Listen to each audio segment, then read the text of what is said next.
మించినటువంటి దయాహత హృదయం ఇంకెవరు ఉంటారు? దయానందుడు, ఆయనకే పేరు. సో ఆ ఉదాహరణ రెండవ పుష్పంకి ఏదైతే సంబంధం ఉందో స్వామి దయానంద సరస్వతి ఆ యొక్క ఉదాహరణను ఆ యొక్క రెండవ పుష్ప మంత్రానికి ఉన్నటువంటి సంబంధాన్ని ఒక వాక్యంలో చెప్పి ముగిస్తాను. అయితే మొదటి పుష్పం గురించి చెప్పడం జరిగింది, భగవంతుడే సత్యం అని కూడా మనం తెలుసుకోవడం జరిగింది.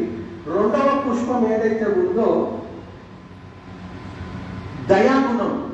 దయాగుణం అనేటువంటిది ఆ పరమేశ్వరునిలో నిండి ఉన్నది. మనకి ఎప్పుడైనా ఆపదలు వచ్చినప్పుడు ఇంత కఠోరంగా చూస్తున్నాము, నీవు దయలేని వాడవు అని మనం నిందిస్తూ ఉంటాం.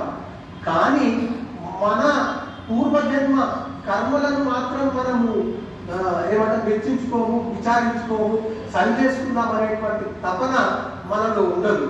కాబట్టి ఆ పరమేశ్వరుడు నిండుగా దయాగుణం గలవాడు. ఉదాహరణకు స్వామి దయానంద సరస్వతులు అని చెప్పి తెలియజేసుకుంటూ నా వాణిని విరమిస్తున్నాను.